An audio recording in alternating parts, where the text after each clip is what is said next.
you suffer with insomnia, here are some insomnia do's and don'ts. Now let's start with the don'ts. Number one on my list is do not take over-the-counter sleep aids.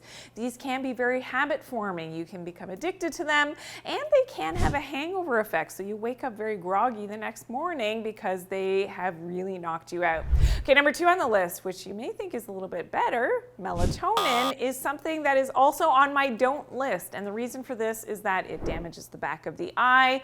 And because it is a hormone, it is synthetically made. And anytime you're giving your body exogenous hormones, it is on my don't list because this can mess up that perfect symphony of all of your other hormones in your body. Okay, number three, don't eat carbs, especially before bedtime. This will mess up your own melatonin secretion and your leptin signaling as well, and will have a negative effect on your sleep patterns. Number four is blue light. Now, blue light toxicity is something that is going to wake up your brain. Unfortunately, it will not allow for your proper melatonin secretion, especially after the sun has set. So that's something that you have to be aware of. And number five is alcohol. So as much as you think that maybe alcohol relaxes you, puts you to sleep, well, studies have shown that alcohol consumption, especially if you overdo it, will not allow you to get into that deep REM sleep and can really have a negative impact over time on your sleep patterns and on your insomnia. Okay, now let's talk about some of the do's for your insomnia. So some of the things that will really help you, and here are some tips.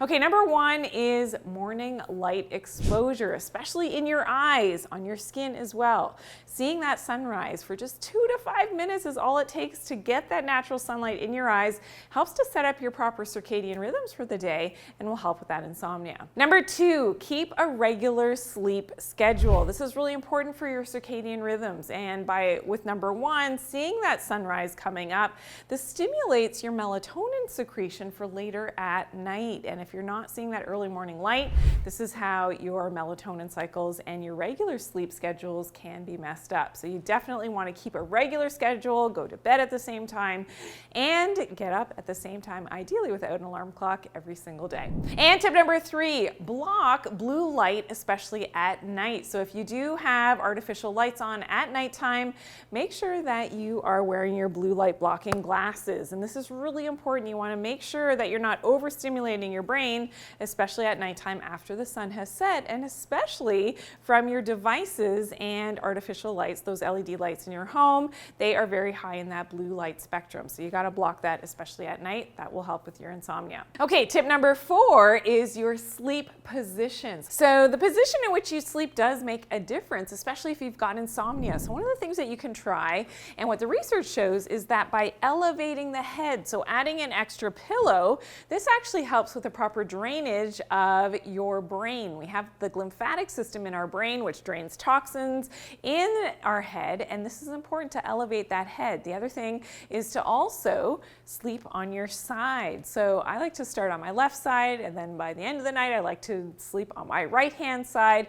And what the research shows that by sleeping on the side, this actually helps with proper drainage, again, of that brain, which is important, and for that deeper night's sleep. And tip number five, turn off your lights, especially at nighttime after the sun has set. We don't want our brain to get that signal of overhead lights, because that's exactly what it does, and giving that circadian rhythm now, that mixed message that the sun is out, that's not what you want to do, especially if you've got insomnia. And if you do have lights on, make sure that they are low to the ground, and ideally, number six on the list is red lights. So if you can get some incandescent red lights, these are decorative bulbs, so allowable in most states and countries.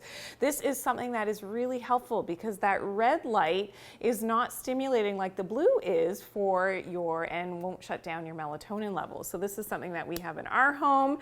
Great to balance out some of that other blue light that may be in the ambient environment.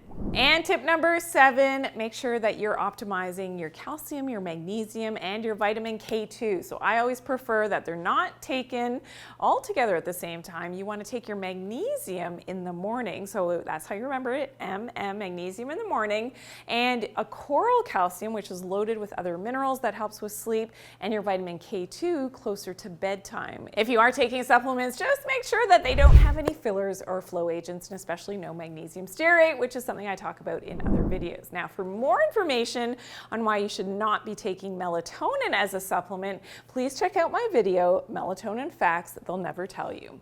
I'll see you there.